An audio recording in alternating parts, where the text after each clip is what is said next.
नमस्कार, एक और नए वीडियो के साथ। इस वीडियो का हमारा सब्जेक्ट है एजुकेशन यानी शिक्षा शास्त्र, जिसमें मैं आपको चैप्टर नंबर 13 बताने वाला हूँ। इस चैप्टर का नाम है शैक्षिक स्तर। ठीक है, तो इस चैप्टर के मैं आपको क्वेश्चन बताऊंगा। इससे आपका बेनिफिट ये रहेगा कि आप क्वेश्चन आंसर के माध्यम से इस चैप्टर को रीड कर पाएंगे। ठीक है, तो इससे आपका चैप्टर जो है रीड करने का टाइम भी बच जाएगा और आपके नोट्स भी बन जाएंगे। तो चलिए वीडियो स्टार्ट करते हैं।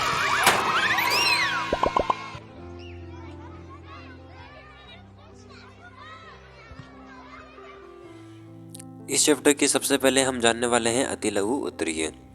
तो पहला प्रश्न है, शिक्षा के स्तर पर क्या आशय है।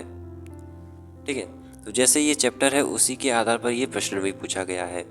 तो शिक्षा के स्तर से अभिप्राय छात्र की कक्षा से है, अर्थात जिस कक्षा में वह अध्ययन है, छात्र जिस कक्षा में अध्ययनरत है उसके ज्ञान का स्तर भी लगभग वही होना चाहिए जो निर्धारित पाठ्यक्रम के अनुकूल हो।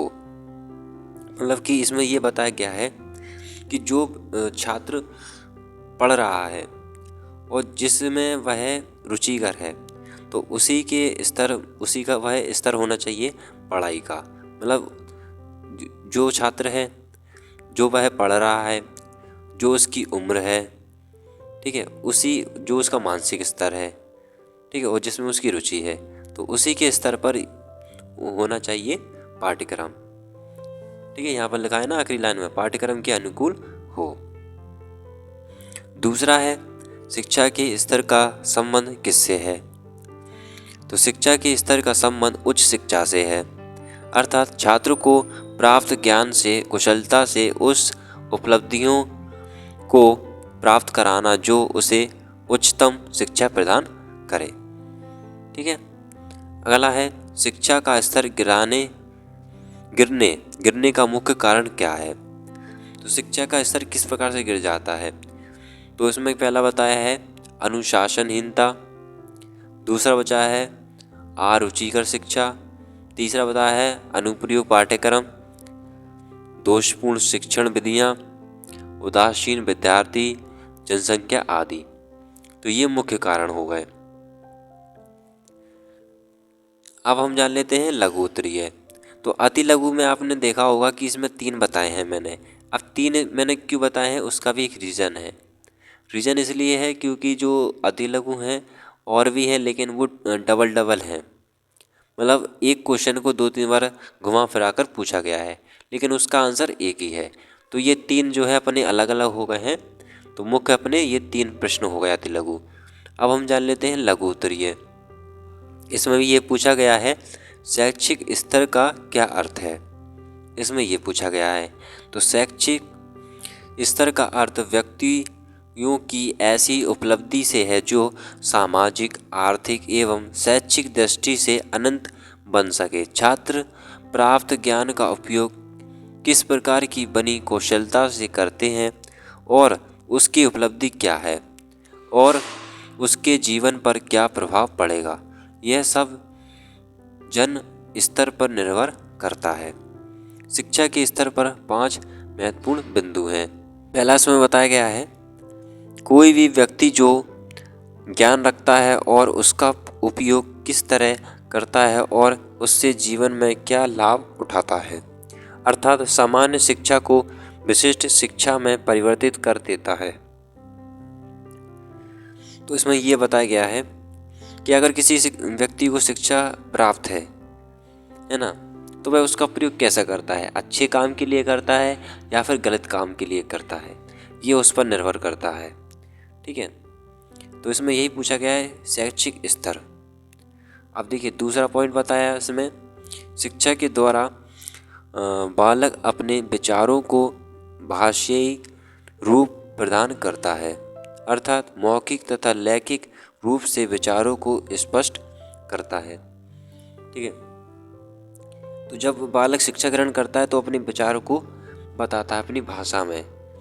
ठीक है, तो अपने में ऐसा तो है नहीं कि केवल किताब की भाषा में उसने सीखा तो उसके किताबी भाषा में ही आंसर होगा, कुछ अपने खुद के भी भाव रहते हैं। जैसे मैंने आपको ये जो पॉइंट बताया है तो मैंने अपनी लैंग्वेज में आपको समझाने की कोशिश की है जिससे कि आपको समझ में आ सके। लेकिन किताबी लैंग्वेज इसमें अलग है कि नहीं? तो वही चीज़ है। तीसरा है इसमें व्यक्ति के जीवन में दैनिक जीवन के समाधान को कितनी कुशलता के साथ करता है। चौथा है बालक द्वारा जो शिक्षा ग्रहण कराई जाती है उस योग्यता और क्षमता को दूसरों तक पहुंचाने और सामाजिक दायित्व करना। बालक जो शिक्षा ग्रहण करता है उसकी योग्यता या क्षमता कितनी है कि वह जल्दी से दूसरों को सिखा सके। ठीक है, वो किस प्रकार से किस भाषा का प्रयोग करे कि जल्दी से दूसरों को समझ में आ जाए कि वह क्या कहना चाह रहा है। ठीक है, तो ये हो जाता है। पांचवा है शिक्षा के माध्यम से व्यवहार में परिवर्तन किया जा सकता है। जो व्यक्ति वास्तविकता में व्यवहार कुशलता को अर्जन करता है वह शिक्षित माना जाता है। दूसरा प्रश्न है शैक्षिक स्तर से संबंधित भ्रांत धारणाएं क्या है? तो शिक्षा शास्त्रियों ने अनेक शैक्षिक स्तर पर भ्रम को महसूस किया। शैक्षिक स्तर 1965 के अनुसार किया पादन का स्तर उतना ही था जितना पहले ही या विद्यार्थी निष्पादन। तो इसमें हम जो पहला पॉइंट जानने वाले हैं कि इसमें बताया गया है जो शिक्षा केवल अंग्रेजी भाषा के ज्ञाता के उच्च शिक्षा को, लेकिन यह शैक्षिक स्तर परिणाम स्वरूप होता है कि जो शिक्षा केवल अंग्रेजी भाषा के ज्ञात से हो तो उच्च शिक्षा को, लेकिन यह शैक्षिक स्तर परिणाम स्वरूप होता है।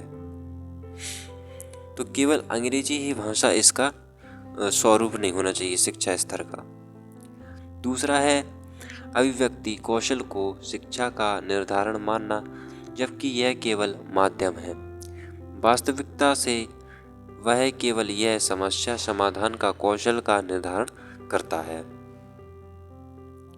तीसरा है इसमें उत्तम ग्रेड या उत्तम डिवीजन को छात्रों का शैक्षिक स्तर निर्धारण मानना, जबकि यह छात्रों के साक्षात्कार के दौरान स्पष्ट होता है। मतलब इसमें ये बताया गया है केवल हम उसे उसकी डिग्री देख के या फिर उसकी ग्रेड देख के उसको जज नहीं कर सकते हैं। अगर हम उसकी परीक्षण करेंगे या उससे कुछ क्वेश्चन करेंगे उसके दौरान हम स्पष्ट करेंगे कि सच में इसमें नॉलेज है छात्र में या फिर नहीं। ठीक है, आगे देखिए इसी के कहीं ना कहीं शिक्षा की अवस्था में चूक अवश्य हुई है। फिर हमारे मुंह से ये शब्द निकलेगा। अगला है वर्तमान शिक्षा का उद्देश्य केवल नौकरी प्राप्त करना है, जो कर्तव्य पुराण संस्कृति का हनन होता है। ठीक है, शिक्षा का माध्यम ये है कि हम उस शिक्षा को ग्रहण करें और दूसरों को बताएं और जागरूक करें, अपनी संस्कृति के बारे में बताएं, है ना। तो शिक्षा में ये सब सारी बातें बताई जाती हैं। लेकिन व्यक्ति क्या करता है, शिक्षा ग्रहण करता है उसके बाद नौकरी करने लग जाता है, ना कि दूसरों को शिक्षा के बारे में जागरूक करता है, ना बताता है। ठीक है, तो ये चीज़ है। तीसरा है छात्र संख्या में वृद्धि का शैक्षिक स्तर से क्या संबंध है?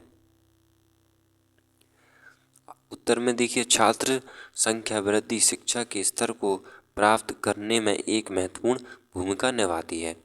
यदि छात्र की संख्या अधिक है तो कक्षा में बैठने के स्थान में संघर्ष होता है। ठीक है, संघर्ष मीन्स होता है बैठने में दिक्कत परेशानी होती है। शिक्षक द्वारा प्रत्येक छात्र समुचित ध्यान नहीं दिया जाता और न ही उसकी उत्तर पुस्तिकाओं का सही निरीक्षण हो पाता है। छात्रों में आपसी झगड़े उत्पन्न होते हैं और पूर्ण रूप से शैक्षिक अधिगम प्रक्रिया में भाव नहीं दे पाता।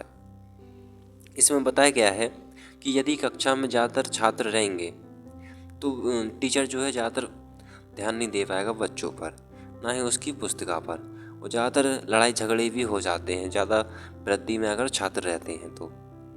ठीक है, इसके देखिए इसके अलावा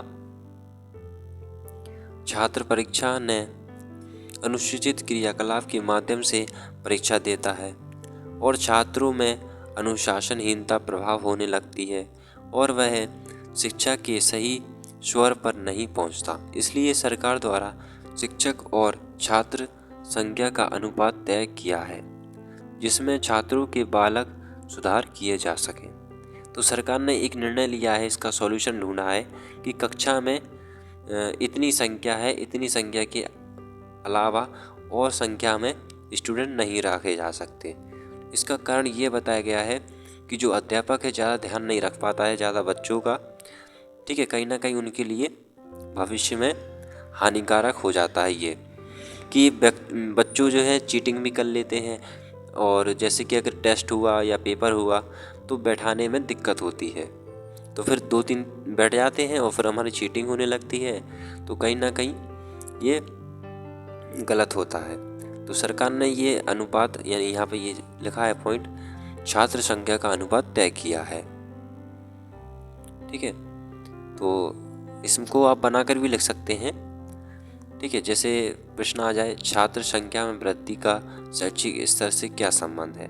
शैक्षिक स्तर यानी शिक्षा का जो स्तर चल रहा है, जो पढ़ाई का स्तर चल रहा है, बच्चों में क्या बच्चों ने सीखा है और क्या नहीं सीखा है, तो यही कहलाता है शैक्षिक स्तर। हाँ, तो इसको आप बनाकर भी लिख सकते हैं। अगला है, वर्तमान परीक्षा प्रणाली में कौन कौन से दोष हैं, वर्तमान में भी चल रहे हैं। तो परीक्षा प्रणाली के अंतर्गत केवल सैद्धांतिक विषयों को सम्मिलित करना जो पाठ्यक्रम के अनुसार हो। दूसरा है, प्रायोगिक परीक्षा केवल दिखाता मात्र करना, व्यावहारिक रूप से उसमें कमी उत्पन्न करना। दूसरा है, प्रायोगिक परीक्षा केवल दिखाता मात्र करना, व्यावहारिक रूप से उसमें कमी उत्पन्न करना। तो प्रायोगिक परीक्षण मतलब जो प्रयोगशाला में प्रायोगिक परीक्षा हो जाती है वो केवल दिखावटी के लिए हो जाती है ना। जैसे प्रैक्टिकल फाइल होती है, जो भी प्रैक्टिकल होता है छात्रों का, वो केवल दिखावटी के रूप में हो जाती है। तो इसमें उनका कोई उद्देश्य नहीं हो पाता है, ना ही केवल इसमें छात्र की क्या देखी जाती है, गुणवत्ता देखी जाती है, ना उसकी रुचि देखी जाती है। तो ये सब वगैरह चीज़ें आ जाती हैं। तीसरा इसमें बताया है, परीक्षा प्रणाली के दौरान जो मूल्यांकन किया जाता है उसमें विषयिकता से कमी रहती है।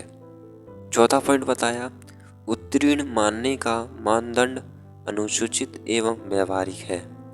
पांचवा है, मूल्यांकन में वस्तु शिक्षा निष्ठता का अभाव रहता है। छठवां है, परीक्षा में नकल प्रवृत्ति का होना।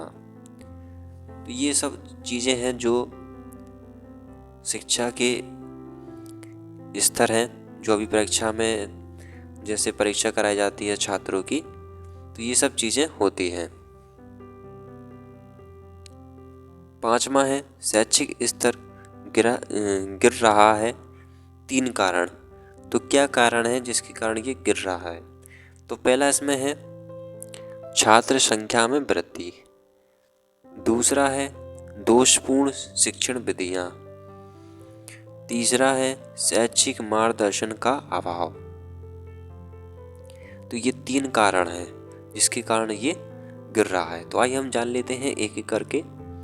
तो जैसे आपको नाम से पता चल रहा होगा, छात्र संख्या में वृद्धि। जैसे कि छात्रों की संख्या बढ़ जाती है तो उन्हें कक्षा बैठने में काफ़ी संघर्ष करना होता है, जिसका परिणाम ये निकलता है कि एक टीचर उस पर प्रत्येक छात्र पर ध्यान नहीं दे पाता है, ना ही उनकी पुस्तकों पर ध्यान दे पाता है कि वो पुस्तकों में क्या लिख रहे हैं। तो ये इसमें लैंग्वेज लिखी है, तो आप इसे नोट भी कर लें, ठीक है। अब इसके बाद देखिए दूसरा, दोषपूर्ण शिक्षण विधियाँ। हमारे देश के शिक्षण पुरानी पद्धतियाँ का आज भी प्रयोग कर रहे हैं। नवीन तथा मनोवैज्ञानिक शिक्षण पद्धतियों को अपनाने में उनकी कोई रुचि में नहीं होती। सिर्फ विषय वस्तु को पूरा कराना मात्र उनका ध्येय होता है। अस्तु शिक्षण निरक्ष हो जाता है और अधिगम निम्न होकर स्तर गिर जाता है। जैसे अब किसी विद्यार्थी का रुचि है नहीं है किसी विषय के प्रति, आप उसे जबरदस्ती वो विषय को पढ़ा रहे हैं, तो क्या वो पढ़ पाएगा उस तरीके से जिस प्रकार से जब उसकी रुचि होगी तब वो पढ़ेगा। नहीं पढ़ पाएगा, क्योंकि उसकी उस विषय में रुचि है ही नहीं। तो अब ज़बरदस्ती उसी विषय में उसको पढ़ा रहे हैं, तो ये हो जाता है दोषपूर्ण शिक्षण विधियाँ। तीसरा है इसमें बताया शैक्षिक मार्गदर्शन का अभाव। शैक्षिक मार्गदर्शन शैक्षिक प्रक्रिया का एक महत्वपूर्ण पक्ष है, पर अध्यापक का दायित्व पूरा कर अपने कर्तव्य की इति भी समझते हैं। विद्यार्थियों ने कक्षा में क्या खोया, क्या पाया की जानकारी लेने का प्रयास नहीं करते। तो कहीं ना कहीं ये अध्यापकों का भी इसमें दोष हो जाता है, शैक्षिक स्तर गिरने का, कि अध्यापक पूछता नहीं है छात्रों से कि आपने क्या सीखा क्या नहीं सीखा, है ना। एक प्रकार से कहा जाए ओरल टेस्ट, तो इस प्रकार से पूछा जाए छात्रों से, जिससे आप उनको टीचर को अध्यापक को जानकारी प्राप्त हो सके कि हमारे जो बच्चे हैं उनने कितना सीखा है कितना नहीं। ठीक है, आगे देखिए। कक्षा के बाद अपने विद्यार्थी को साथ देखकर उनका मार्गदर्शन करने में वे लोग मात्र रुचि भी नहीं दिखाते हैं। ठीक है, ये उसका हो गया अध्यापकों का। अब देखिए अपना जो है अगला प्रश्न है, शैक्षिक स्तर के गिरावट में सुधार हेतु आप क्या सुझाव दे सकते हैं? 3 सुझाव लिखिए। या ऐसे भी आ सकता है प्रश्न, भारत में शैक्षिक स्तर को उन्नत करने के किन्हीं 6 उपायों का उल्लेख कीजिए। या ऐसे भी आ सकता है प्रश्न, भारत में शैक्षिक स्तर को उन्नत करने के उपायों की विवेचना कीजिए। ये 3 प्रश्न हैं जो आ सकते हैं। तो लेकिन आपका उत्तर आपको एक ही लिखना है, जो मैं आपको अभी बता रहा हूँ। पहला पॉइंट इसमें है, शैक्षिक स्तर में पाठ्यक्रम में परंपरागत विषयों के साथ उन्नत विषयों को भी सम्मिलित करना चाहिए। तो इसमें यह है, परंपरागत विषयों को तो साथ में करना ही चाहिए, जो उन्नति हो रही है उसको भी सम्मिलित करना चाहिए, जैसे वर्तमान में जो उन्नति चल रही है। दूसरा है, शिक्षा का स्तर सर्वव्यापी कराने के उद्देश्य से उन बच्चों को शिक्षा से जोड़ना जो शिक्षा छोड़ चुके हैं। इसके लिए अंशकालीन कक्षाओं का प्रावधान कराना। अंशकालीन मतलब एक छोटी सी कक्षा जरूर लगाएं, जो कहीं ना कहीं शिक्षा से बिछड़ गए हैं उन बच्चों के लिए। तीसरा है, आज के युग में शिक्षकों को बहुत कम वेतन मिलता है, जिसमें वह मन से शैक्षिक कार्य नहीं करते, इसलिए उनके वेतन में वृद्धि कराना चाहिए। तो ये भी बहुत बड़ा कारण है।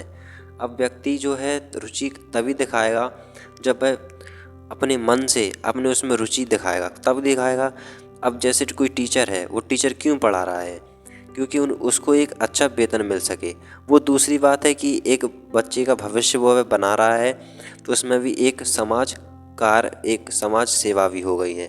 लेकिन जो उसका घर है वो पैसों से चलता है, उसकी सांसारिक भौतिक चीज़ें हैं उसकी पूर्ति नहीं हो पा रही है एक अध्यापक की, तो वो उसमें रुचि नहीं दिखा पाएगा, है ना। कहीं ना कहीं आर्थिक स्थिति उसकी ठीक नहीं रहेगी, तो कहीं ना कहीं पढ़ाई पर इसका इम्पैक्ट ज़रूर पड़ेगा। तो इसमें बताया गया है कि जो अध्यापक है उसकी वेतन बढ़ाया जाए, उनके इसके पैसे बढ़ाए जाएँ, जिससे कि वह रुचिकर हो सके और छात्र को अच्छे मन लगाकर पढ़ाए। ठीक है, अगला पॉइंट है, परीक्षा प्रणाली में सुधार करना। प्रश्नों की रचना करना जो विभिन्नतापूर्ण हो, छात्रों के वर्ष वर्ग के उन्नति को लिखित रूप से रखना। यानी इसमें ये है कि छात्र जो है कितने पहले आया, कितने नहीं आया, कितने उसके नंबर आए, कितने उसके नंबर नहीं आए, है ना। तो ये सब चीज़ें रखना लिखित रूप में, ठीक है, एक लिस्ट में। ये अपना जो है कंप्लीट हो जाता है चैप्टर